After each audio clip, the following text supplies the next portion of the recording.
मुअज़्ज़ज़ उलमाए मिल्लत इस्लामिया, नौजवान साथियों, बुज़ुर्गों और दोस्तों, अज़ीज़ बच्चों, दूर दराज से मेरी आवाज़ सुनने वाली माँ और बहनों, अस्सलामु अलैकुम व रहमतुल्लाहि व बरकातुहू।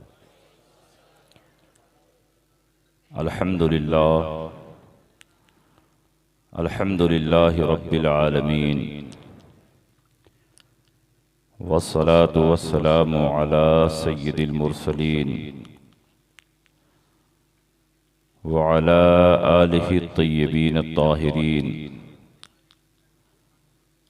व अस्हाबिहिल हादीनल महदिय्यीन, अम्मा बाद, फ़अऊज़ु बिल्लाहि मिनश शैतानिर रजीम, बिस्मिल्लाहिर रहमानिर रहीम।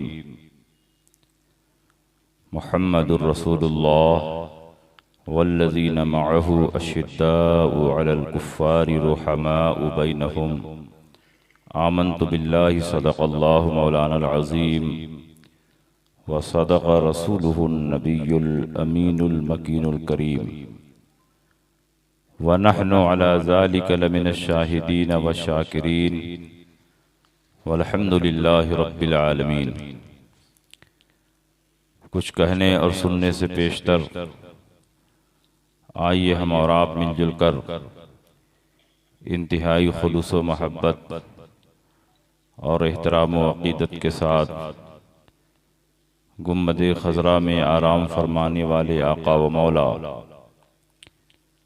मदनी ताजदार, दोनों आलम के मालिक व मुख्तार, सैयद अबरार व खियार जनाब अहमद मुज्तबा मोहम्मद मुस्तफ़ा सल्लल्लाहु अलैहि वसल्लम की बारगाह में झूम झूम कर दुरूद शरीफ का नजराने अक़ीदत पेश करें और पढ़ें, अल्लाहुम्मा सल्लि अला सय्यदिना व शफ़ीना व हबीबिना व मौलाना मुहम्मदिन व बारिक वसल्लिम सलातम व सलामन अलैका या रसूल अल्लाह सल्लल्लाहु तआला अलैहि वसल्लम। हज़रात,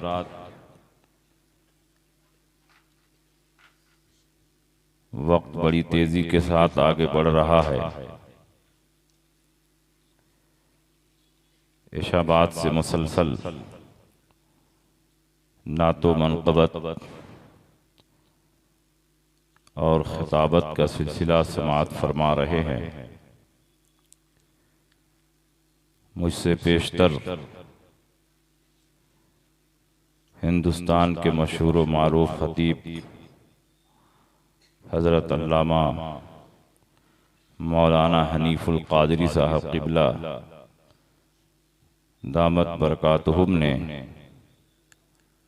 बड़ी अच्छी शानदार और मग़ज़ बसीरत अफरोज़ तक़रीर आपके सामने पेश फरमाई। मैं कोई लंबी चौड़ी और मबसूत तक़रीर के लिए हाजिर नहीं हुआ। इंशाअल्लाह कल के खुसूसी इजलास में सरकार की विलादत व सआदत के ताल्लुक़ से कुछ तफसीली गुफ्तगू होगी।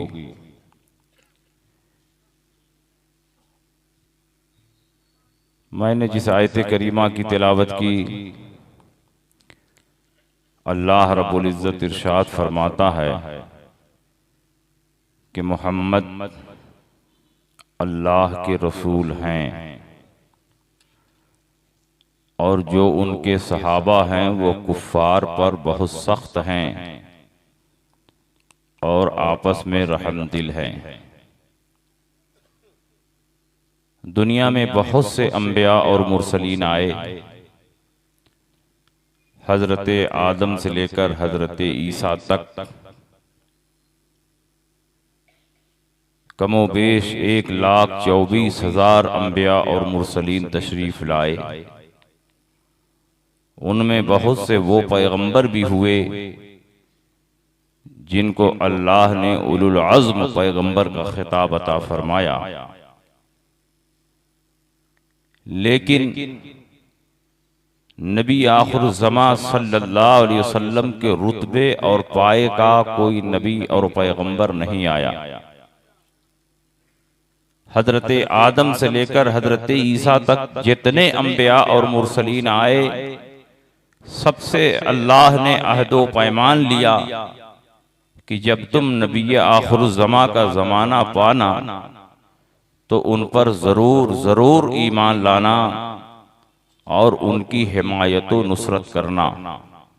वइज़ अख़ज़ल्लाहु मीसाक़न नबिय्यीना लमा आतैतुकुम मिन किताबिन व हिकमह।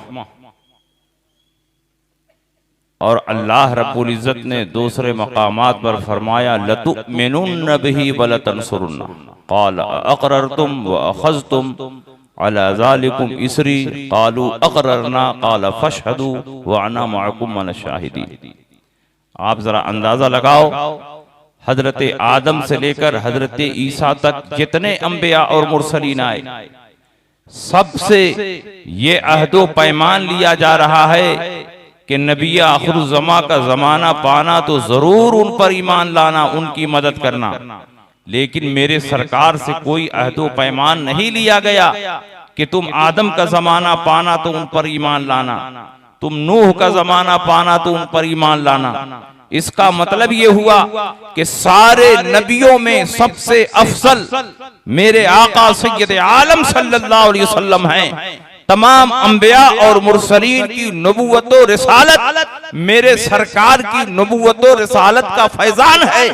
और मेरे सरकार सिर्फ इन उम्मतियों के नबी नहीं हैं, बल्कि हजरत आदम से लेकर हजरत ईसा तक जितने अंबिया आए और उनकी जितनी उम्मतें हुई, सबके वो नबी और रसूल हैं। इसीलिए क़यामत में अल्लाह रब्बुल इज़्ज़त अपने हबीब को वो मकाम और मर्तबा अता फरमाएगा कि आपके झंडे के नीचे हजरत आदम से लेकर हजरत ईसा तक तमाम अंबिया और मुरसलीन अपनी अपनी उम्मतों के साथ जमा होंगे और बारगाहे खुदावंदी में किसी को लब कुशाई की जुरात ना होगी।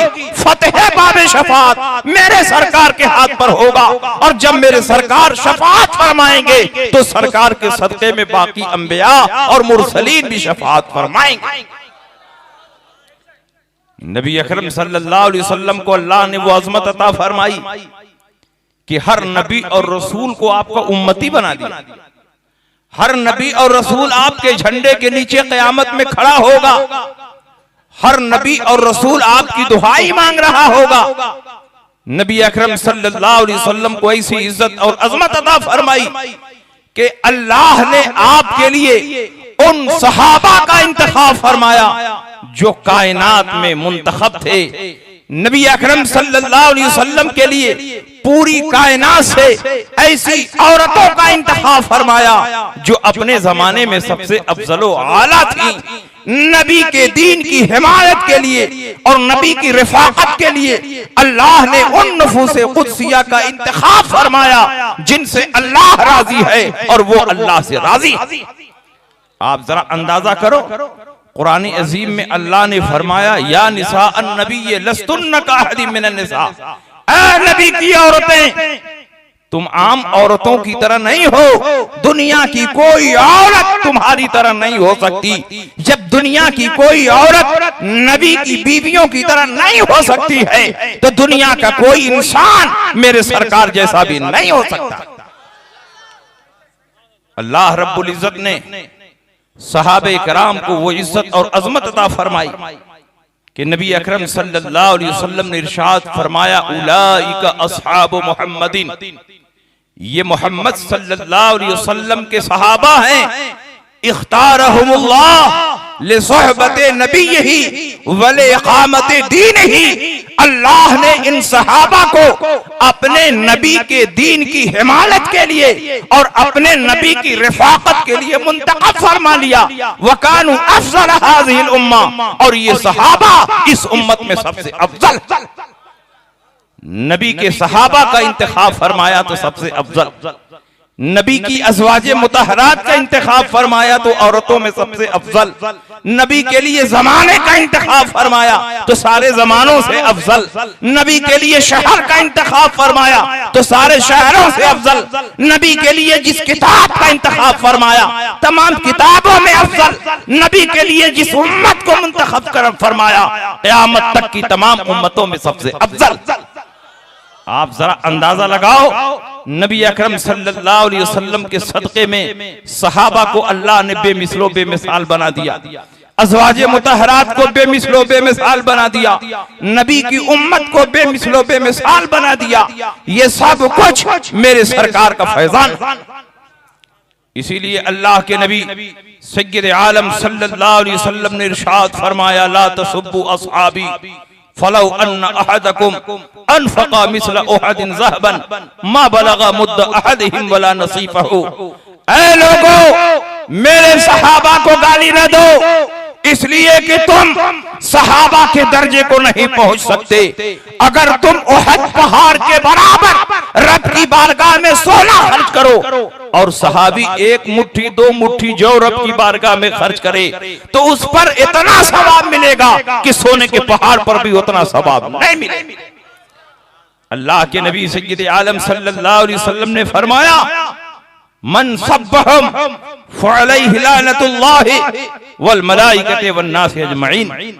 जो सहाबा को गालियां दे उस पर अल्लाह की लानत, फरिश्तों की लानत और तमाम लोगों की लानत। अल्लाह के नबी सय्यद आलम सल्लल्लाहु अलैहि वसल्लम ने जगह जगह अपने सहाबा की अजमत को बयान किया और कुरान अजीम में कितनी आयतों में सहाबा की अजमत को बयान किया गया। अगर हम उसका इहाता करना चाहें तो मुख्तसर सी तकरीर में उसका इहाता नहीं हो सकता। सहाबा वो मुकद्दस जमात है जिससे अल्लाह राजी है और सहाबा अल्लाह से राजी हैं। वस्साबिकूनल अव्वलूना मिनल मुहाजिरीन वल अंसार वल्लज़ीना तबअूहुम बिइहसान रज़ियल्लाहु अन्हुम व रज़ू अन्हु। सहाबा में जो मुहाजिरीन और अंसार हैं और इनमें जो अव्वलीन साबिकीन हैं और जिन्होंने इखलास के साथ इनकी पैरवी की है, ये वो सहाबा हैं कि अल्लाह इनसे राजी है और ये अल्लाह से राजी। कुरान अजीम में अल्लाह ने फरमाया, ला यस्तवी मिनकुम मन अनफक़ा मिन क़ब्ल अल-फ़त्ह व क़ातल उलाइका आज़मु दरजतम मिन अल्लज़ीना अनफ़क़ू मिन बअद व क़ातलू व कुल्लन वअदल्लाहुल हुस्ना। जो लोग फतेह मक्का से पहले मुसलमान हुए और जानो माल की कुर्बानी पेश की और जो लोग फतेह मक्का के बाद मुसलमान हुए और जानो माल की कुर्बानी पेश की, क्या ये दोनों गिरोह बराबर हैं? गिरोह बराबर नहीं है। फतेह मक्का से पहले वाले सहाबा ने बड़ी परेशानियां उठाई हैं, इसलिए अल्लाह ने इन सहाबा को फतेह मक्का के बाद वाले सहाबा पर दर्जो फजीलत अता फरमाई है। लेकिन इस मामले में सारे सहाबा बराबर हैं कि अल्लाह ने एक एक सहाबी से जन्नत का वादा फरमा दिया है। कोई सहाबी जहन्नम में नहीं जा सकता, इसलिए कि ईमान की हालत में नबी के चेहरे को देख लेना या अपने ऊपर जन्नत को वाजिब कर लेना। जिससे अल्लाह राजी हो उससे कौन नाराज हो सकता? जिसको अल्लाह जन्नत की सनद अता फरमाए उसको जहन्नमी कौन कह सकता? वही जहन्नमी कहेगा जो खुद जहन्नमी। मुसलमान सहाबा को जहन्नमी नहीं कह सकता, मुसलमान सहाबा से नाराज नहीं हो सकता, क्योंकि एक मुसलमान हर उस आदमी से राजी है जिससे अल्लाह राजी है और जिसको अल्लाह ने जन्नती होने का पैगाम अता फरमा दिया है, जन्नती होने की सनद अता फरमा दी है। हमारा ईमान है कि दुनिया इधर से उधर हो सकती है लेकिन अल्लाह का फरमान कभी गलत नहीं। और इन सहाबा में जिसको सबसे ज्यादा इज्जत व अजमत हासिल हुई वो हजरत सिद्दीक़ अकबर रजी अल्लाह ताला अन्हो है और उनकी अफजलियत का ऐलान कुरान में मौजूद है, हदीस रसूल में मौजूद है। और जिसको कुछ लोग सहाबा में सबसे अफजल बताते हैं हजरत अली को, उन्होंने खुद अपनी ज़बान मुबारक से सिद्दीक़ अकबर की अफजलियत का ऐलान फरमाया है। हजरत अली करमल्लाहु ताला वजहुल करीम इरशाद फरमाते हैं, अबू बकरिन अफज़ला हाज़िहिल उम्मा इल्ला अन यकूना नबिय्यन, इस उम्मत में सबसे अफजल अबू बकर सिद्दीक है। फर्क यह है कि अबू बकर सिद्दीक नबी नहीं। और कुरान अजीम में अल्लाह ने हजरत अबू बकर सिद्दीक की अजमत का ऐलान फरमाया। नबी अकरम सल्लल्लाहु अलैहि वसल्लम ने इरशाद फरमाया, मा तलअति शम्सु वला गरबत अला अहदिन अफज़ल मिन अबी बकर इल्ला अन यकूना नबिय्यन। आज तक ये सूरज किसी ऐसे आदमी पर न तुलू हुआ है न गुरूब हुआ है जो अबू बकर से अफजल हो, इल्ला अन यकूना नबिय्यन, मगर ये कि सिद्दीक़ अकबर नबी नहीं है। इसका मतलब ये हुआ कि अंबिया और मुरसलीन के बाद इस उम्मत में सबसे अफजल हजरत सिद्दीक़ अकबर हैं, और जो नबी के बाद सबसे अफजल होगा वही नबी की खिलाफत का मुस्तहिक होगा। इसीलिए नबी की नियाबत और खिलाफत के लिए सहाबा ने किसी और का इंतखाब नहीं फरमाया, बल्कि सिद्दीक़ अकबर के नाम पर इजमा कर दिया। कुरान अजीम में अल्लाह ने फरमाया, वसयजन्नबुहुल अतक़ल्लज़ी युअती मालहु यतज़क्का वमा लिअहदिन इंदहु मिन निअमतिन तुजज़ा इल्ला इब्तिग़ाअ वजहि रब्बिहिल आला वलसौफ़ यरदा। अनक़रीब वो शख्स अपने आप को जहन्नम से बचा लेगा जो लोगों में सबसे ज्यादा मुत्तकी और परहेजगार है। वो अपने माल को इसलिए खर्च करता है ताकि वो अपने माल को पाकीज़ा और साफ सुथरा कर ले। उसका किसी पर कोई कर्ज नहीं है जिसको उतारने के लिए वो रब की बारगाह में खर्च करता है। वो तो सिर्फ इसलिए खर्च करता है कि अल्लाह राजी हो जाए और रसूलुल्लाह राजी हो जाए।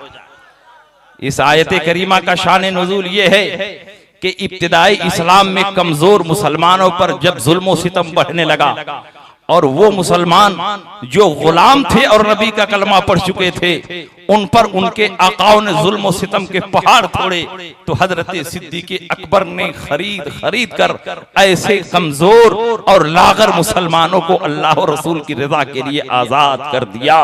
सिद्दीक़ अकबर के वालिद ने कहा, बेटे अगर तुम गुलामों को खरीद कर आजादी ही कर रहे हो तो मजबूत और हट्टे कट्टे गुलामों को खरीद कर आजाद करो ताकि तुम्हारे पास लोगों की जमईयत तैयार हो जाए, अफरादी कुव्वत तैयार हो जाए, तुम्हारे पास भी एक छोटी मोटी फौज तैयार हो जाए जो बवक्ते जरूरत काम आए।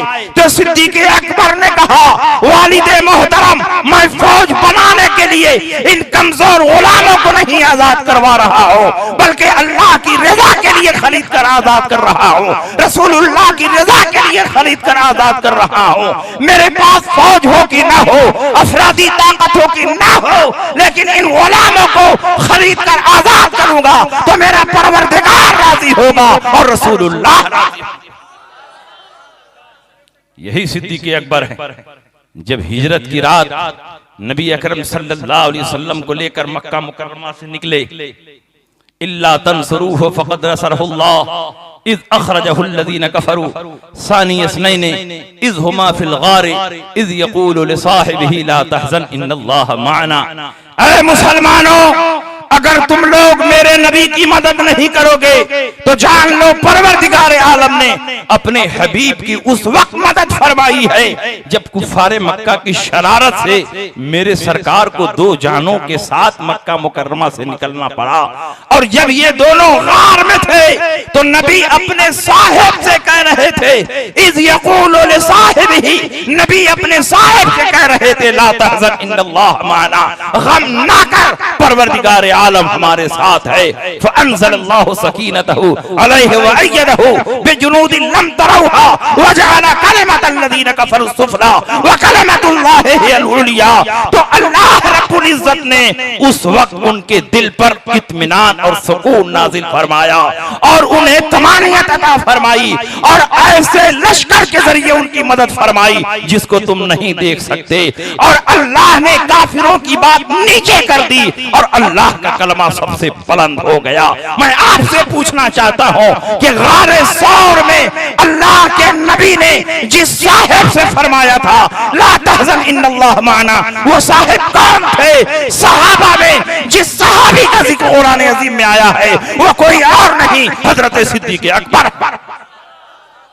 हजरत सिद्दीक़ अकबर की सहाबियत इतनी मुस्तहकम है कि अगर कोई आपकी सहाबियत का इनकार कर दे तो वो दायरे इस्लाम से बाहर हो जाएगा, क्योंकि सिद्दीक़ अकबर की सहाबियत कुरान की नस्स क़तई से साबित है। और अल्लाह रब्बुल इज्जत ने सिद्दीक़ अकबर के दिल के इत्मीनान के लिए आप पर सकीना नाजिल फरमाया। फ़अन्ज़लल्लाहु सकीनतहु अलैहि, तो अल्लाह ने उन पर सकीना नाजिल फरमाया। अलैहि ज़मीर का मर्जा रसूलुल्लाह नहीं है, क्योंकि रसूलुल्लाह का दिल नहीं घबरा रहा था, सिद्दीक़ अकबर का दिल घबरा रहा था कि कहीं कुफ़ार मक्का रसूल तक न पहुंच जाए और रसूल को नुकसान न पहुंचा दे। इसलिए जिसका दिल घबरा रहा था उसी के दिल पर अल्लाह ने सकीना नाजिल फरमाया, और वो दिल किसी और का नहीं, सिद्दीक़ अकबर का दिल है जिस पर अल्लाह ने सकीना नाज़िल फरमाया।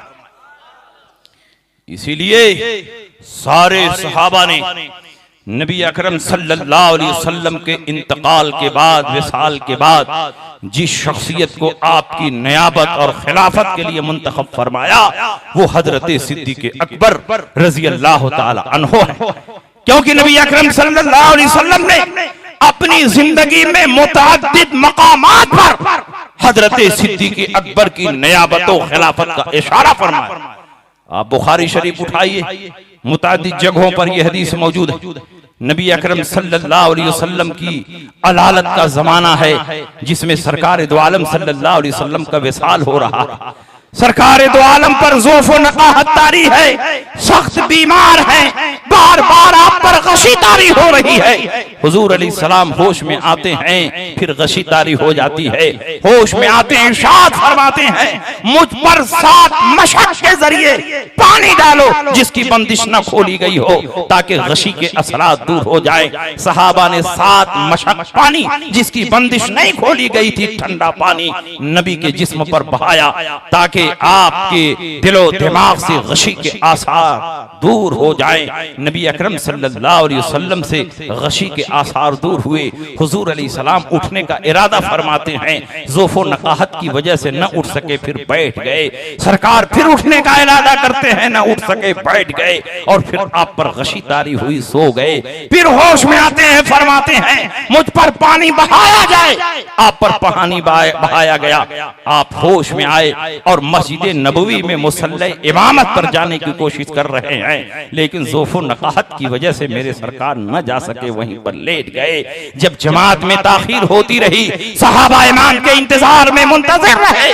तो अल्लाह के नबी ने इरशाद फरमाया मुरू अबू बकर फलयुसल्लि बिन्नास, अबू बकर को हुक्म दो कि वो लोगों की इमामत करें। हजरत आयशा सिद्दीक़ा ने फरमाया या रसूल अल्लाह, सिद्दीक़ अकबर बहुत नरम दिल हैं, रक़ीक़ुल क़ल्ब हैं, आपके मुसल्ले पर खड़े होकर इमामत नहीं कर सकेंगे, आप किसी और को हुक्म दे दे कि वो आपके मुसल्ले पर खड़े होकर इमामत करे। अल्लाह के नबी ने फरमाया मुरी अबू बकर फलयुसल्लि बिन्नास, अबू बकर को हुक्म दो कि वो लोगों की इमामत करें। हजरत आयशा ने कहा या रसूल अल्लाह, वो बहुत नरम दिल है, आपके मुसल्ले पर खड़े होकर इमामत न कर सकेंगे।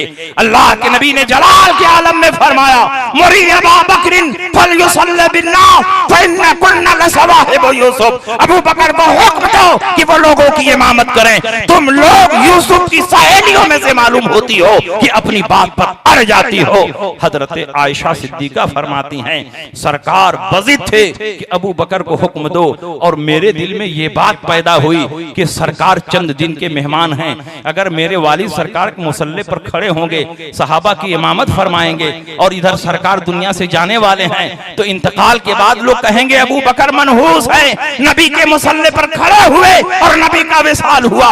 इसलिए हजरत आयशा फरमाती हैं या रसूल अल्लाह, किसी और को हुक्म दे दे कि वो इमामत करे। हजरत आयशा फरमाती हैं मेरा दिमाग वहां तक नहीं पहुंचा जहां नबी का दिमाग पहुंच रहा था, वो तो मैंने बाद में समझा कि आज नबी की जिंदगी में जो नबी के मुसल्ले पर खड़ा होकर सहाबा की इमामत करेगा, कल विसाल के बाद वही नबी का खलीफा होगा। इसीलिए अल्लाह के नबी बार बार इशारा फरमा रहे हैं कि अबू बकर को हुक्म दो कि वो लोगों की इमामत।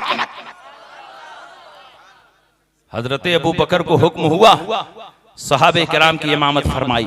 कई दिन तक मुसलसल सिद्दीक़ अकबर सहाबा की इमामत फरमाते रहे। जो कहते हैं कि हजरत अली सहाबा में सबसे अफजल है और खिलाफत के वही मुस्तहिक है, खलीफा बिला फसल हैं। सिद्दीक़ अकबर के साथ सहाबा की जमईयत थी, इसलिए सिद्दीक़ अकबर और उनके साथियों ने हजरत अली का हक गस्ब कर लिया।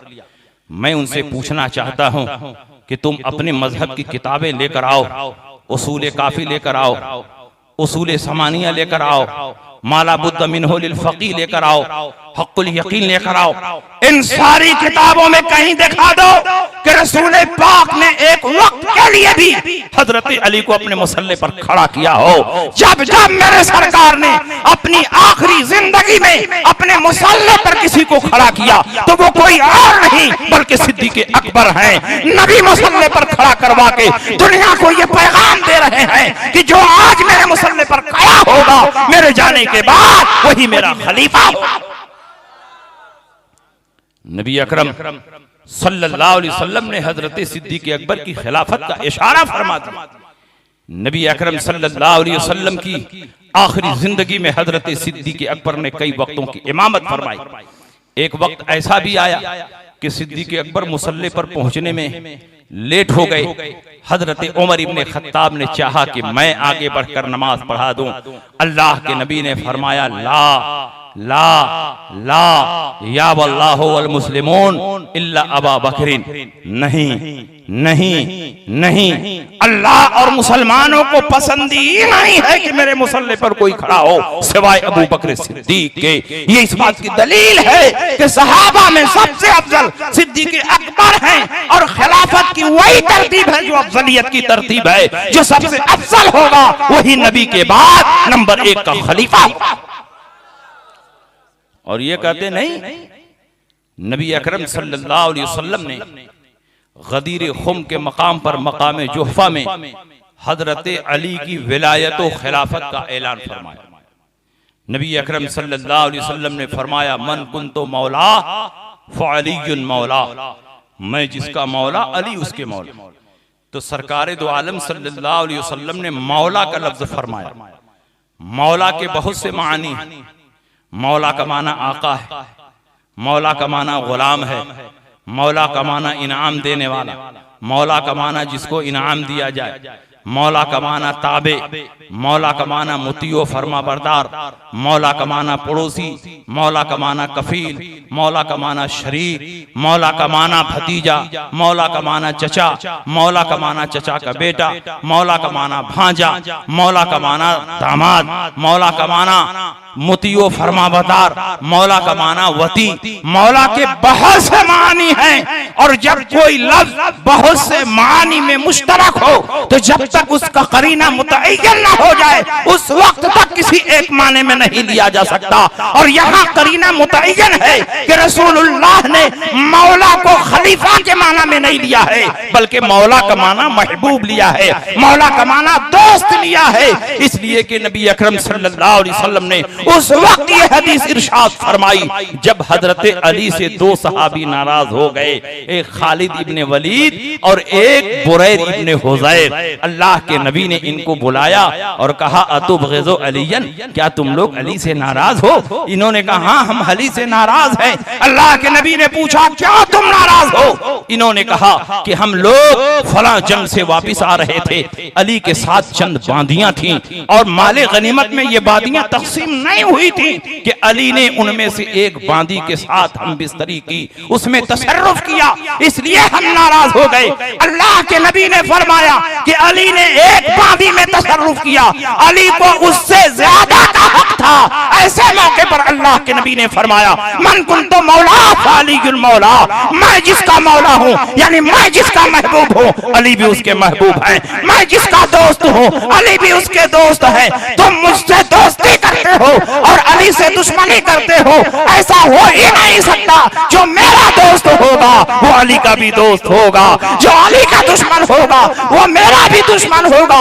अल्लाह के नबी ने नफरत और मोहब्बत के मुकाबले में यहाँ मौला का लफ्ज इस्तेमाल किया है। और इसी हदीस के आखिर में अल्लाह के नबी ने फरमाया अल्लाहुम्मा वाले मन वाला व आदे मन आदा, अरे अल्लाह उससे मोहब्बत फरमा जो अली से मोहब्बत करता है और उससे दुश्मनी फरमा जो अली से दुश्मनी करता है। इसका मतलब ये हुआ कि यहाँ मौला का माना खलीफा नहीं है, मौला का माना दोस्त है, मौला का माना महबूब है। नफरत और मोहब्बत की बात चल रही थी तो अल्लाह के नबी ने नफरत के मुकाबले में अली की मोहब्बत को दुनिया के सामने पेश फरमाया। मौला का माना कुरान अजीम में भी है व इन तवल्लो फअलमू अन्नल्लाह मौलाकुम, व इन तवल्लो फअलमू अन्नल्लाह मौलाकुम। बेशक अल्लाह तुम्हारा मौला है। तो क्या मतलब अल्लाह तुम्हारा खलीफा है? मौला है यानी तुम्हारा मददगार है। उसी तरह कुरान में फरमाया वाफ़ु अन्ना वग़फिर लना वरहमना अंत मौलाना। क्या मतलब है अल्लाह तू हमारा खलीफा है? माज़अल्लाह नहीं, तू हमारा मौला है यानी कारसाज है, मददगार है। निअमल मौला व निअमन नसीर, कितना बेहतरीन मददगार है, कितना बेहतरीन कारसाज है। तो मौला के कई मानी हैं, सारे मानी को छोड़कर करीने को छोड़कर खलीफा का माना लेना ये बददियानती है और किताब और सुन्नत के वसूलों से गद्दारी। अगर अल्लाह के नबी को हजरत अली की खिलाफत का ऐलान मकसूद होता तो हज्जतुल वदा का खुतबा दे रहे थे, 1 लाख से ज्यादा सहाबा थे। अल्लाह के नबी ने हज्जतुल वदा का खुतबा देते हुए हजरत अली की खिलाफत का ऐलान किया होता ताकि सारे सहाबा जान लेते। और वहां से लौटते हुए मक्का और मदीना के दरमियान गदीर खुम के मकाम पर 150-200 सिर्फ सहाबा थे। वहां हजरत अली की खिलाफत के ऐलान का कोई मतलब नहीं था। इसलिए ये बात तय है कि अंबिया और मुरसलीन के बाद इस उम्मत में सबसे अफजल सिद्दीक़ अकबर है और जो सबसे अफजल होगा नबी के बाद वही पहला खलीफा है। और ये कहते हैं कि नबी ने उनकी खिलाफत का ऐलान कर दिया था और हजरत अली करमल्लाहु ताला वजहुल करीम को पता ही नहीं चला, इन लोगों को पता चल गया। हुजूर के विसाल से 3 दिन पहले का वाकया, हजरत अब्बास नबी की इयादत के लिए गए, हजरत अली भी गए। दोनों जब बाहर हुए सहाबा ने पूछा कि कैफ वजदतुम रसूलुल्लाह सल्लल्लाहु अलैहि वसल्लम, आप लोगों ने हुजूर अलैहि सलाम को कैसे पाया? तो इन हजरात ने कहा हुजूर बेहतर है। फिर हजरत अब्बास ने हजरत अली का हाथ पकड़ा और एक तरफ किनारे ले गए और फरमाया ऐ अली, हुजूर 3 दिन के मेहमान हैं और 3 दिन के बाद तुम लाठी के गुलाम हो जाओ, कोई तुमको नहीं पूछेगा। इसलिए चलो हुजूर की बारगाह में चलते हैं और साफ साफ हुजूर से पूछ लेते हैं कि आपके बाद आपका नायब और खलीफा कौन होगा। अगर हुजूर फरमा देते हैं कि अली होंगे तो हम लोग खिलाफत के लिए कोशिश करेंगे, और अगर हुजूर फरमा देंगे कि अली नहीं होंगे कोई दूसरा होगा तो हम लोग सब्र करके बैठ जाएंगे। अगर मकामे खुम में अल्लाह के नबी ने हजरत अली की खिलाफत का ऐलान कर दिया तो हजरत अली को यह कहना चाहिए कि पूछने की क्या जरूरत, नबी ने तो ऐलान कर ही दिया है। लेकिन अली फरमाते हैं चचा जान, मैं रसूल पाक की बारगाह में ये पूछने नहीं जाऊंगा कि आपके बाद खलीफा कौन होगा, क्योंकि अगर रसूल ने इनकार कर दिया तो फिर मुसलमान कभी मुझको खलीफा नहीं बनाएंगे। इसलिए मैं नबी की बारगाह में नहीं जाऊंगा ये पूछने के लिए कि आपके बाद खलीफा कौन होगा। इसका मतलब ये हुआ कि घर वाले भी जानते थे कि रसूल पाक सैयद आलम सल्लल्लाहु अलैहि वसल्लम ने हजरत अली की खिलाफत व विलायत का ऐलान नहीं फरमाया है। इसीलिए हजरत अली फरमा रहे हैं कि मैं रसूलुल्लाह से पूछने नहीं जाऊंगा। घर वालों को पता ही नहीं, बाहर वालों को पता चल गया। हजरत अली करमल्लाहु ताला वजहुल करीम की खिलाफत का ऐलान अगर नबी ने कभी किया होता तो हजरत अली इमाम हुसैन की तरह सर कटा देते, लेकिन सिद्दीक़ अकबर के हाथ पर बैअत नहीं करते। लेकिन जब हजरत सिद्दीक़ अकबर ने आम सहाबा की बैअत लेने के बाद हजरत अली को तलब फरमाया और कहा ऐ रसूलुल्लाह के चचाजाद भाई, ऐ रसूलुल्लाह के दामाद, ऐ सहाबा में बेहतरीन फजीलत वाले, आप उम्मत में इख्तलाफ नहीं पैदा करेंगे। हजरत अली ने फरमाया ऐ खलीफा रसूल आप फिक्र ना करें, आपको तो रसूलुल्लाह ने आगे बढ़ाया है, कौन आपको पीछे कर सकता है। कद्दमक रसूलुल्लाह सल्लल्लाहु अलैहि वसल्लम फमनिल्लज़ी युअखिरुका, आपको रसूल पाक ने आगे बढ़ाया है तो कौन पीछे कर सकता है। रज़ीना लिदुनियाना बिमन रज़िया बिही रसूलुल्लाह सल्लल्लाहु अलैहि वसल्लम लिदीनिना, जब रसूल पाक दीन के मामले में आपसे राजी हुए तो हम दुनिया के मामले में आपसे राजी हैं। आपको खलीफा तस्लीम करते हैं, बढ़ाइए हाथ। सिद्दीक़ अकबर ने हाथ बढ़ाया और तमाम सहाबा के सामने दिल की गहराइयों से हजरत अली ने सिद्दीक़ अकबर के हाथ पर बैअत की और उनकी खिलाफत को तस्लीम की। और ये शिया कहते हैं वो तो तक़ियतन ऐसा किया। अगर हजरत अली ने तक़ियतन बैअत कर ली तो इमाम हुसैन ने क्यों नहीं करबला में तक़ियतन बैअत कर ली ताकि जान बच जाती। अगर तकिया करके यहाँ हजरत अली हक पर थे तो इमाम हुसैन ने तकिया ना करके बताओ उस हक की मुखालफत की या नहीं की। इमाम हुसैन के पास, इमाम अली के पास और खानदान रसूल के पास तकिया नाम की कोई चीज नहीं थी। ये हजरात तो इस्लाम के लिए अपने तन मन धन को कुर्बान करने के लिए तैयार रहते थे। दुनिया की कोई ताकत इन्हें झुका नहीं सकती थी, लेकिन अली को मालूम था कि तमाम सहाबा में सबसे अफजल सिद्दीक़ अकबर है, इसलिए खिलाफत के सबसे ज्यादा मुस्तहिक वही है। इसलिए जो लोग आज सहाबा की शान में गुस्ताखियां कर रहे हैं वो अपने ईमान को बर्बाद कर रहे हैं। जो लोग सहाबा की तौहीन कर रहे हैं वो अपनी आक़िबत खराब कर रहे हैं। हर सहाबी से अल्लाह राजी है। जो मुसलमान होगा वो किसी सहाबी से नाराज नहीं हो सकता, चाहे वो हजरत अमीर माविया ही क्यों। लेकिन आज एक फैशन बना, कितनी सुन्नी खानकाहें आज हजरत अमीर माविया की शान में गुस्ताखी कर रहे। क्या हजरत अमीर माविया सहाबी नहीं है? क्या अल्लाह ने उनको जन्नत की बशारत नहीं दी? क्या अल्लाह ने उनको रजामंदी की सनद नहीं अता फरमाई? जब अल्लाह ने हर सहाबी को जन्नती फरमाया और सबसे राजी होने का ऐलान किया तो एक मुसलमान का शेवा ये है कि जिससे अल्लाह राजी हो उससे सारे मुसलमान राजी। और खुसूसियत के साथ हजरत अमीर माविया के बारे में नबी ने फरमाया, अल्लाहुम्मा जअलहु हादियम महदिया वहद बिहिन नास, अल्लाह अमीर माविया को हादी बना, महदी बना और उनके जरिए लोगों को हिदायत अता फरमा। अल्लाह के नबी ने फरमाया, अल्लाहुम्मा अल्लिम मुआवियतल किताब वल हिसाब वक़िल अज़ाब, ऐ अल्लाह मुआविया को किताब का इल्म अता फरमा, हिसाब का इल्म अता फरमा और उनको जहन्नम से बचा। हमारा ईमान है कि नबी ने जब दुआ फरमा दी कि जहन्नम से बचा तो अमीर माविया बच गए, क्योंकि जमीन अपनी जगह से हट सकती है लेकिन रसूल पाक का फरमान कभी गलत नहीं होता। नबी अकरम सल्लल्लाहु तआला अलैहि वसल्लम का हर सहाबी हमारे लिए काबिल एहतराम है, काबिल ताज़ीम व तौक़ीर है। और जो किसी सहाबी की शान में गुस्ताखी करता है वो सिर्फ जहन्नमी नहीं है, जहन्नम के कुत्तों में से एक कुत्ता।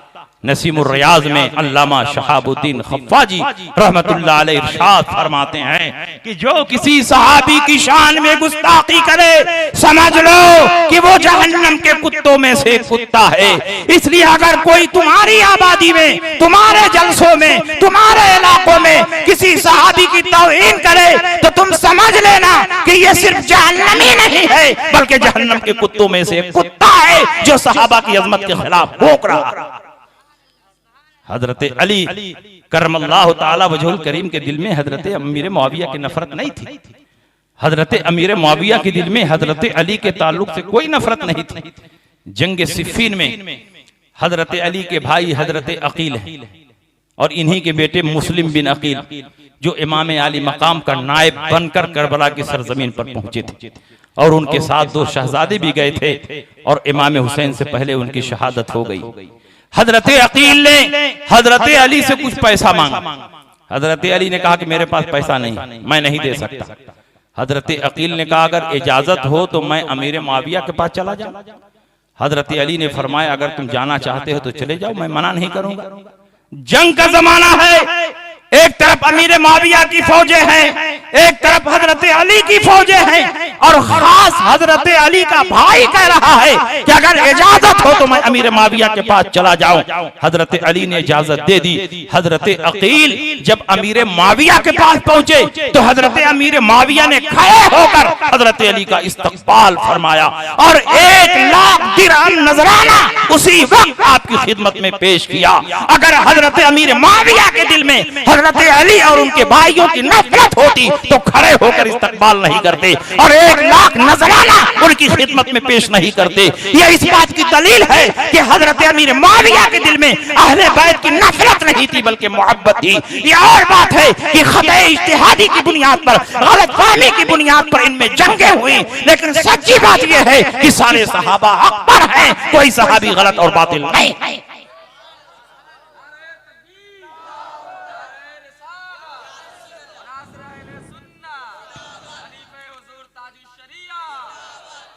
एक मर्तबा हजरत अमीर माविया ने ऐलान फरमाया, मन अनशा फी मदह अलीयिन कमा यलीकु बिही अनफक्तहु बिकुल्ल बैतिन अल्फदीना।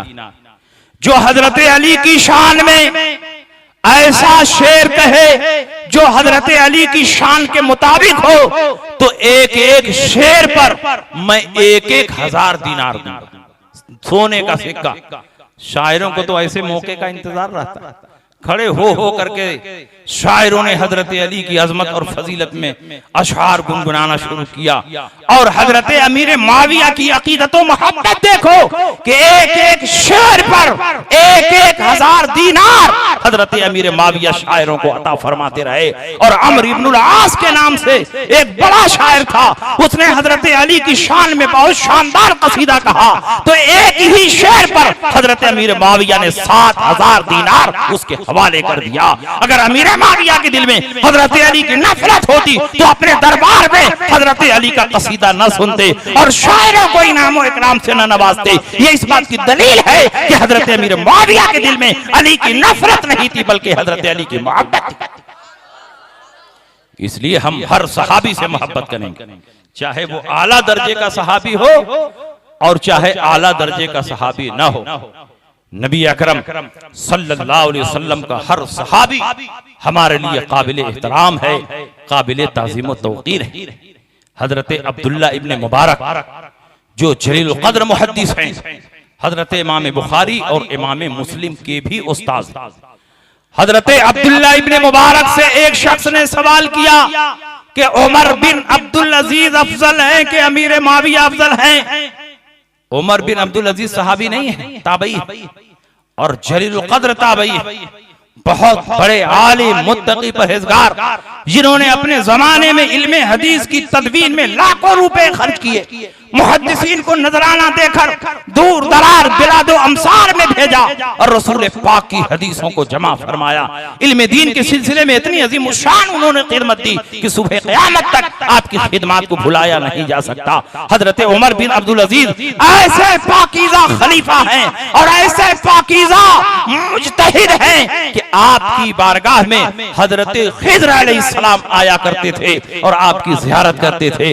आपको अपने जमाने का इमामुल हुदा कहा जाता है। सवाल करने वाले ने हजरत अब्दुल्ला इब्ने मुबारक से पूछा कि उमर बिन अब्दुल अजीज अफजल हैं कि हजरत अमीर माविया अफजल हैं, इन दोनों में अफजल कौन है? तो अब्दुल्ला इब्ने मुबारक का जवाब सुनो, फरमाते हैं गुबारुन दखला फी अनफे फर्स मुआवियता हीन गज़ा फी रिकाब रसूलिल्लाह सल्लल्लाहु अलैहि वसल्लम अफजल मिन कज़ा उमर इब्ने अब्दुल अजीज। तुम ये पूछते हो कि उमर बिन अब्दुल अजीज अफजल हैं कि अमीर माविया अफजल हैं? अमीर माविया के घोड़े की नाक में जो गर्दो गुबार उस वक्त दाखिल हुआ जब अमीर माविया हुजूर की रिफाकत में दुश्मनाने इस्लाम से जिहाद कर रहे थे, तो उनके घोड़े का गर्दो गुबार उमर बिन अब्दुल अजीज से अफजल है। जब घोड़े की नाक में पहुंचने वाला गर्दो गुबार उमर बिन अब्दुल अजीज से अफजल है तो हजरत अमीर माविया की अफजलियत के क्या आलम होगा, उनकी फजीलत का क्या आलम होगा। इसलिए जो अमीर माविया की शान में गुस्ताखी करता है वो हरगिज़ मुसलमान नहीं, जहन्नमी है। और सिर्फ जहन्नमी नहीं बल्कि जहन्नम के कुत्तों में से कुत्ता। इसलिए आप मसलक अहले सुन्नत पर मजबूती से कायम रहो। आला हजरत ने यही पैगाम दिया कि हम अहले बैत से भी मोहब्बत करेंगे और सहाबा से भी मोहब्बत करेंगे। अहले बैत से मोहब्बत ये भी ईमान की अलामत, और सहाबा से मोहब्बत ये भी ईमान की पहचान है। हम ना अहले बैत को छोड़ सकते हैं ना सहाबा को छोड़ सकते हैं, क्योंकि अहले बैत को छोड़कर सिर्फ सहाबा से मोहब्बत करना ये तो खारिजियत है, और सहाबा को छोड़कर सिर्फ और सिर्फ अहले बैत से मोहब्बत का दावा करना ये राफिजियत है, और दोनों से मोहब्बत करना यही मसलक आला हजरत है। अहले सुन्नत का है बेड़ा पार, असहाबे हुजूर नज्म है और नाव है इतरत रसूलुल्लाह। इसलिए हम सहाबा से भी मोहब्बत करेंगे और अहले बैत से भी मोहब्बत करेंगे, और जो सहाबा से मोहब्बत करे अहले बैत को छोड़ दे, जो अहले बैत से मोहब्बत करे सहाबा को छोड़ दे, वो कभी भी मंजिल मकसूद तक नहीं पहुंच सकता। अल्लाह के नबी सैयद आलम सल्लल्लाहु अलैहि वसल्लम ने अहले बैत की फजीलत में इरशाद फरमाया, मसलो अहले बैती कमसले सफीनत नूहिन फमन रकिबहा नजा वमन तखल्लफ अनहा हलका। मेरे अहले बैत की मिसाल सफीने नूह की तरह है, जो उस पर सवार हुआ वो मंजिल मकसूद तक पहुंच गया, वो तबाही और बर्बादी से बच गया। अल्लाह के नबी ने अहले बैत को सफीने नूह से ताबीर फरमाया, और सहाबा के बारे में क्या फरमाया, अस्हाबी का नजूम बिअय्यिहिम इक्तदैतुम इक्तदैतुम। मेरे तमाम सहाबा नजूमे हिदायत हैं, तुम इनमें से जिनकी पैरवी करोगे हिदायत पा जाओगे। अहले बैत को सफीने नूह फरमाया, सहाबा को नजूमे हिदायत फरमाया। दोनों में मुनासबत क्या है? उस जमाने में कुतुबनुमा की इजाद नहीं हुई थी। रात की तारीकी में समंदर की सतह पर जब कश्तियां चलती थी तो कश्ती चलाने वाले अपनी मंजिल का पता चलाने के लिए सितारों की चाल देखते थे। गोया अल्लाह के नबी ये इरशाद फरमाना चाहते हैं कि अगर तुम तबाही और बर्बादी से बचना चाहते हो तो अहले बैत की कश्ती में सवार हो जाओ, और मंजिल मकसूद तक पहुंचना चाहते हो तो सहाबा के दामन को थाम लो। जो अहले बैत की कश्ती में सवार हुआ और सहाबा को छोड़ दिया वो भी मंजिल मकसूद तक नहीं पहुंच सकता, और जो अहले बैत की कश्ती में सवार ही नहीं हुआ वो भी तबाही और बर्बादी से बच नहीं सकता। अगर तुम तबाही से बचना चाहते हो तो अहले बैत की कश्ती में आ जाओ, मंजिल मकसूद तक पहुंचना चाहते हो तो सहाबा के दामन को मजबूती से थाम लो। इसलिए हमारे एक हाथ में अहले बैत का दामन और दूसरे हाथ में सहाबा का दामन, और ये तालीम किसने दी है? आला हजरत मुजद्दिद दीन व मिल्लत फाजिल बरेलवी रजी अल्लाह ताला अन्हो ने ये तालीम दी है। आज बड़ी तेजी से सुलह कुल्लियत भी बढ़ रही है और राफजियत भी बढ़ रही है। बड़ी अच्छी अच्छी मशहूर खानकाहों से ये आवाज उठ रही है कि सहाबा में सबसे अफजल हजरत अली, हजरत अमीर मुआविया की शान में गुस्ताखियां की जा रही है, और तमाम कलमागो को मुसलमान कहा जा रहा।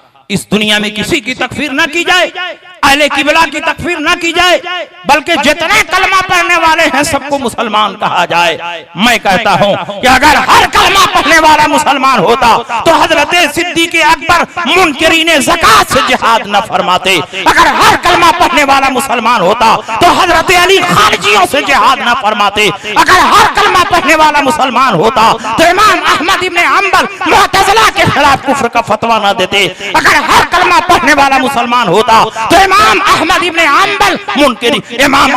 हंबल मुनकिरीन अज़मत रिसालत से जिहाद न फरमाते। और इमाम अहमद रज़ा फाज़िल बरेलवी रज़ी अल्लाह ताला अन्हो ने अपने दौर में बेशुमार कलमा पढ़ने वालों के खिलाफ किताबें भी लिखी और उनके कुफ्र का फतवा भी दिया। ये इस बात की दलील है कि सिर्फ कलमा पढ़ लेना मुसलमान होने के लिए काफी नहीं। जब तक तमाम जरूरियात दीन को तस्लीम न करे उस वक्त तक कलमा पढ़ना उसके हक में मुफीद नहीं। इसलिए जरूरी है कि राफजियत से भी बचो, सुलह कुल्लियत से भी बचो। और हैदराबाद की सरजमीन तो लगता है कि अड्डा है, मरकज है। तफजीलियत और सुलह कुल्लियत दोनों बड़ी तेजी से वहां फैल रही है। और वहां के मौलवी कहते हैं कि हमारे मशाइख ने कभी किसी को काफिर नहीं कहा, इसीलिए हम किसी को काफिर नहीं कह सकते। लेकिन उनको अपने मशाइख की तारीख ही नहीं मालूम। हैदराबाद के 5 आलिम ऐसे हैं मेरी नजर में जिन्होंने उलमाए देवबंद की तकफीर की और आला हजरत के फतवा हुसामुल हरमैन और अल्लामा हशमत अली खान की किताब अस्सवारिमुल हिंदिया की तायीद व तस्दीक फरमाई।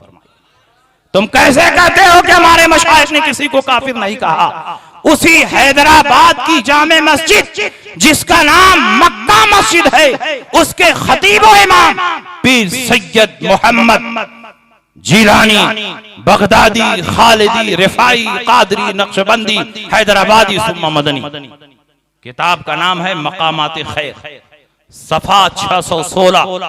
उसके हाशिये में लिखा है कि जब मौलवी अशरफ अली थानवी ने हिफ्जुल ईमान लिखी, पूरे हिंदुस्तान में आग लग गई, जगह जगह इस रिसाले का रद्द शुरू हुआ, उलमा ने इसके खिलाफ किताबें लिखी। ये रिसाला हैदराबाद भी पहुंचा। हैदराबाद मक्का मस्जिद के खतीब व इमाम थे पीर सैयद मोहम्मद जिलानी। एक आदमी ने उनकी बारगाह में किताब पेश किया, कहा हुजूर इस किताब का मुताला फरमाएं और खास तौर पर सफा 7 का मुताला फरमाएं। मौलवी अशरफ अली थानवी ने नबी के इल्म को चौपायों और पागलों से तशबीह दी है। आप बताएं कि ये इबारत कुफरी है या इस्लामी है? पीर सैयद मोहम्मद जिलानी ने किताब का मुताला फरमाया, चेहरे पर जलाल के आसार नुमाया हो गए। मस्जिद के मिंबर पर खड़े होकर आपने उस किताब का रद्द बली किया और साफ साफ ऐलान फरमाया कि ये इबारत इस्लामी नहीं है बल्कि कुफरी है। इस इबारत से बुए कुफ्र आते हैं। कुछ ही दिनों के बाद मौलवी अशरफ अली थानवी उसी हैदराबाद की जामे मस्जिद में मिल गए। पीर सैयद मोहम्मद जिलानी ने फिर मेंबर पर खड़े होकर तमाम नमाजियों के सामने रिसाला हिफ्जुल ईमान का रद्द बली किया, उसकी कबाहत बयान की। पूरे हैदराबाद में आग लग गई, हैदराबाद में हंगामा हो गया। हाफिज अहमद के मकान पर, ये हाफिज अहमद कौन है? मौलवी कासिम नानोतवी के बेटे, जिनको मौलाना अनवारुल्लाह शाह फारूकी ने मदरसा निजामिया की निजामत के लिए और उसके एहतमाम के लिए बुलाया था। उनके मकान पर मीटिंग हुई, उलमाए अहले सुन्नत जमा हुए, मौलवी अशरफ अली थानवी भी जमा हुए और तमाम उलमा से कहा गया कि हिफ्जुल ईमान के बारे में आप लोग अपनी अपनी राय पेश करें। उस वक्त जितने उलमाए अहले सुन्नत ने सबने खड़े होकर उस रिसाले की कबाहत बयान की, उस इबारत को कुफरी करार दिया और मौलवी अशरफ अली थानवी को गुमराह बद्दीन कहा। पीर सैयद मोहम्मद जिलानी का नंबर आया, वो भी खड़े हुए। मौलवी अशरफ अली थानवी बैठे हुए थे, उनके सामने खड़े होकर उनके रिसाले की कबाहत बयान की, उसके कुफरियात को शुमार करवाया और साफ साफ कहा जो रसूल पाक के इल्म को चौपायों और पागलों से तशबीह दे, ऐसा आदमी हरगिज हरगिज मुसलमान नहीं हो। पीर सैयद मोहम्मद जिलानी जब सोते हैं नसीबा बेदार होता है। रसूल पाक सैयद आलम सल्लल्लाहु अलैहि वसल्लम उनके ख्वाब में तशरीफ लाए। सरकार मुस्कुरा रहे हैं, चेहरे पर खुशी और मसरत के आसार नुमाया है। और सरकार अगर किसी के ख्वाब में तशरीफ लाए तो ये ना समझो कि ये महज ख्वाब है, क्योंकि अल्लाह के नबी अगर ख्वाब में भी आए तो ये 100% हकीकत है, क्योंकि अल्लाह के नबी ने इरशाद फरमाया मन रानी फिल मनाम फक़द रानी फ़इन्न शैतान ला यतमस्सलु बी। जिसने मुझको ख्वाब में देखा उसने हकीकतन मुझे को देखा, क्योंकि शैतान को भी ये पावर और इख्तियार नहीं कि नबी की शक्ल सूरत इख्तियार करे। नबी अकरम ख्वाब में तशरीफ लाए, मुस्कुरा रहे। पीर सैयद मोहम्मद जिलानी मैं तुमसे बहुत खुश हूँ, मैं तुमसे राजी हूँ। पीर सैयद मोहम्मद जिलानी कहते हैं या रसूल अल्लाह मेरा कौन सा अमल आपको पसंद आ गया? रसूल पाक फरमाते हैं कि तुमने रिसाला हिफ्जुल ईमान की तरदीद की, उसकी कुफरी इबारतों को वाज़े किया। इसी बुनियाद पर मैं तुमसे बहुत खुश हूँ। मांगो क्या मांगते हो तुम्हें अता किया जाएगा। मेरी बारगाह में अपनी इल्तिजा पेश करो, तुम्हारी इल्तिजा कबूल की जाएगी। पीर सैयद मोहम्मद जिलानी ने कहा हुजूर मेरी तो 2 ही इल्तिजा है, जितनी जिंदगी बची है अब मदीने में बसर हो जाए और जब मैं मरूं तो जन्नतुल बकी में जगह मिल जाए। रसूल पाक फरमाते हैं बस इतनी सी बात? कहा या रसूल अल्लाह मेरे लिए यही बहुत है, जो जिंदगी बची है अब मदीने में बसर हो जाए और जब मेरा इंतकाल हो तो मदीने की खाक नसीब हो। रसूल पाक ने फरमाया तुम्हारी दोनों इल्तिजा कबूल की गई। चंद दिनों के बाद ऐसे असबाब पैदा हुए कि पीर सैयद मोहम्मद जिलानी मदीना मुनव्वरा चले गए और 10 साल तक मदीना मुनव्वरा में रहे और 10 साल के बाद जब इंतकाल हुआ तो जन्नतुल बकी में दफन होने की जगह मिल गई। मैं आपसे पूछना चाहता हूँ, एक आलिम रब्बानी ने सिर्फ एक रिसाले का रद्द किया तो रसूल पाक इतने खुश हैं कि मदीना बुला रहे हैं, और मेरे अहमद रजा ने पूरी जिंदगी रद्द वहाबिया की है तो रसूल पाक उनसे कितने खुश होंगे, हम उसका अंदाजा नहीं लगा सकते।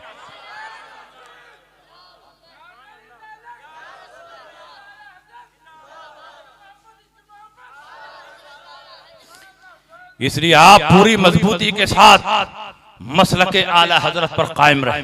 महफिल कोई भी हो, घूम फिर करके आला हजरत का जिक्र आ ही जाता है, क्योंकि जब तक आला हजरत का जिक्र ना आए महफिल में जान पैदा ही नहीं होती, शायरों के कलाम में वजन नहीं पैदा होता, मुकर्रिरीन की खिताबत में जोर नहीं पैदा होता है। आला हजरत इमाम अहमद रजा फाजिल बरेलवी रजी अल्लाह ताला अन्हो इश्के मुस्तफा के उस चिराग का नाम है जो आज लाखों करोड़ों मुसलमानों को दिनों में जल रहा है। इमाम अहमद रजा फाजिल बरेलवी रजी अल्लाह ताला अन्हो पूरी जिंदगी मुसलमानों के दिलों में इश्के मुस्तफा का चिराग रोशन करते रहे। जो आला हजरत से करीब हुआ उसका ईमान भी मजबूत हो गया और उसके दिल में इश्क मुस्तफा का चिराग भी रोशन।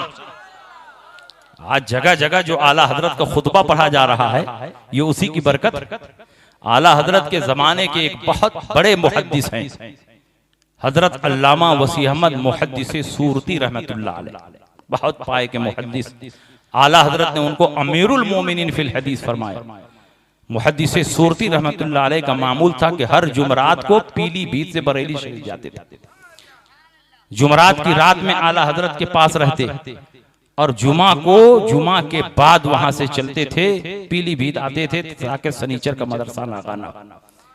जिस मजलिस में होते आला हजरत का तज़किरा, दरसगाह में हदीस का दर्स देते थे, लेकिन उस बीच में आला हजरत का तज़किरा हो जाता था। जहां होते थे आला हजरत का खुतबा पढ़ते थे।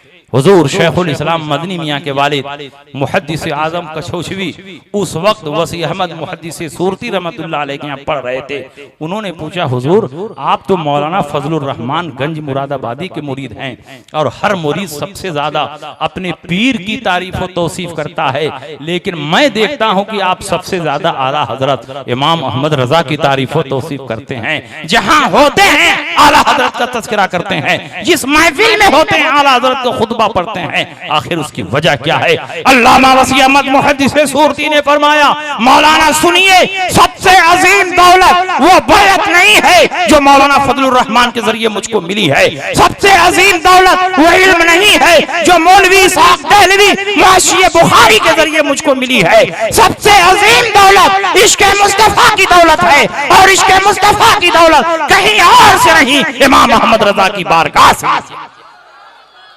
आज मेरे दिल में इश्क मुस्तफा का जो चिराग जल रहा है वो इमाम अहमद रजा की सोहबत का नतीजा है। जिसने मेरे दिल में इश्क मुस्तफा का चिराग रोशन किया, मैं उसका जिक्र ना करूं तो किसका जिक्र करूं? इसलिए आज जरूरत है कि इमाम अहमद रजा के मसलक पर चला जाए, इमाम अहमद रजा की तालीमात को आम किया जाए, इमाम अहमद रजा के मिशन को आगे बढ़ाया जाए। और इमाम अहमद रजा का मिशन यही है कि दीन के दुश्मनों से दूरी इख्तियार करो और किसी किस्म का मेल जोल और ताल्लुक उनके साथ नाजायज़ और हराम है। पूरी जिंदगी इमाम अहमद रजा यही पैगाम सुनाते रहे, दुश्मन अहमद पे शिद्दत कीजिए, मुल्हिदों की क्या मुरव्वत कीजिए, गाज में जल जाए दीनों के दिल, या रसूल अल्लाह की कसरत कीजिए चर्चा उन्हीं का सुबह शाम, जाने काफिर पर क़यामत कीजिए, मिस्र फारिस ज़लज़ले होनत में जिक्र आयात विलादत कीजिए, शिर्क ठहरे जिसमें ताज़ीम हबीब, उस बुरे मजहब पे लानत। इसलिए पूरी मजबूती से इमाम अहमद रजा फाजिल बरेलवी के मिशन से जुड़े रहे। और आला हजरत के बारे में यह ना तसव्वुर हो कि अपने जमाने के सिर्फ आलिम, आला हजरत अपने जमाने में गौसे पाक के नायब थे। गौसे पाक का डायरेक्ट फैजान आला हजरत तक आता और आला हजरत से पूरी दुनिया में तकसीम होता था। पाकिस्तान के रहने वाले एक बहुत बड़े आलिम हैं। उस वक्त पाकिस्तान नहीं बना था। पीर सैयद मोहम्मद शरफपुरी रहमतुल्लाह अलैह, उन्होंने ख्वाब देखा। ख्वाब में सरकार गौसे पाक तशरीफ लाए। पूछा, हुजूर इस वक्त पूरी दुनिया में आपका नायब कौन है? सरकार गौसे पाक ने फरमाया, इस वक्त पूरी दुनिया में मेरा नायब मौलाना अहमद रजा खान बरेलवी है। उनके दिल में ऐसी अजमत पैदा हुई कि शरफपुर से चलकर बरेली आए। आला हजरत की खिदमत में कई दिन तक रहते हैं। जब यहाँ से पलटकर अपने इलाके में गए तो एक जलसे आम में खिताब करते हुए कहा, लोगों, मैं आला हजरत इमाम अहमद रजा की बारगाह से आ रहा, उनसे इक्तिसाब फैज करके आ रहा हूँ। खुदा की कसम मैंने देखा उनकी बारगाह में पर्दा पड़ा हुआ है और पर्दे के पीछे रसूल पाक तशरीफ फरमा है और जो सरकार बता रहे हैं वही मौलाना अहमद रजा बोल रहे हैं। जबान अहमद रजा की है लेकिन बातें रसूलुल्लाह। बताओ, ऐसा अजीम इमाम हमें मिला। ऐसे अजीम इमाम के एहसान को भुला देना ये बड़ी एहसान फरामोशी होगी। आला हजरत इमाम मोहम्मद रजा को ये फैजान यूं ही नहीं मिला। आला हजरत ने गौसे पाक की मोहब्बत में अपने आप को फना कर दिया। मुहद्दिस आजम कचौचवी फरमाते हैं कि जब मैं फतवा नवेसी की ट्रेनिंग के लिए आला हजरत की बारगाह में पहुंचा, पहले दिन मेहमान था, दूसरे दिन आला हजरत ने अपनी खिदमत में तलब किया। पलंग पर एक तरफ आला हजरत बैठे, दूसरी तरफ मुझे बिठाया। फतवा नवेसी की जिम्मेदारी देने से पहले आला हजरत अपनी जेब खास से 11 रुपया निकालते हैं। खादिम से कहते हैं, जाओ तबर्रुक खरीद कर लाओ। खादिम तबर्रुक लाया। आला हजरत गौसे पाक का नाम फातिहा पढ़ते हैं, अपने हाथ से तबर्रुक उठाते हैं, मुहद्दिस साहब को देते हैं, तनाउल फरमा लीजिए। उन्होंने खा लिया। बाकी तबर्रुक आला हजरत ने खादिमों में दिया, आप लोग तकसीम करके खा ले। खादिमों ने आपस में तकसीम करके खा लिया। मुहद्दिस आजम का बयान है, कुछ लम्हों के बाद मैंने देखा अचानक इमाम अहमद रजा फाजिल बरेलवी अपनी चारपाई से नीचे आ गए। मैंने सोचा शायद कोई जरूरत पेश आ गई है, घर में जाना चाहते हैं, लेकिन नहीं। मैंने देखा कि वो जमीन पर बैठ गए और जैसे नमाजी सजदे में सर झुकाता है वैसे ही वक्त का इमाम जमीन पर अपना सर झुका रहा है। मैंने जमीन पर गौर से देखा तो मैंने ये देखा तबर्रुक बांटने वालों की गलती से तबर्रुक का एक छोटा सा जर्रा जमीन पर गिरा हुआ है और वक्त का इमाम उसको अपने हाथ से नहीं अपनी जबान से उठाने की कोशिश कर रहा है। जिसके दिल में सरकार गौसे पाक की ऐसी अजमत और मोहब्बत हो वो यकीनन अपने जमाने में गौसे पाक का नायब होगा, उनका खलीफा होगा, उनकी रूहानी और इल्मी अमानतों का अमीन होगा। इसीलिए अल्लामा अब्दुल अली मेरठी ने फरमाया, तुम्हारी शान में जो कुछ कहो उससे सिवा तुम हो, कसीम जाने इरफा ऐ शहे अहमद रजा तुम हो। यहाँ आकर मिली नहरें शरीयत और तरीकत की, हसीना मजमउल बहरैन ऐसे रहनुमा तुम हो। तुम ही फैला रहे हो इल्मे हक, अकनाफे आलम में इमाम आले सुन्नत नाइबे गौसुल वरा।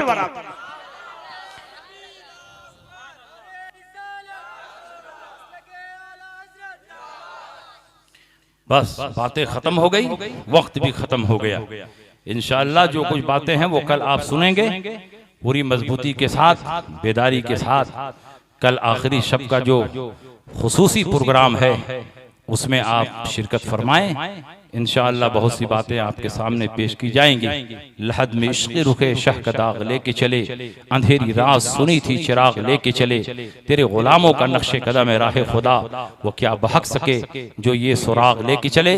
वाखिर दावाना अनिल हम्दुलिल्लाहि रब्बिल आलमीन।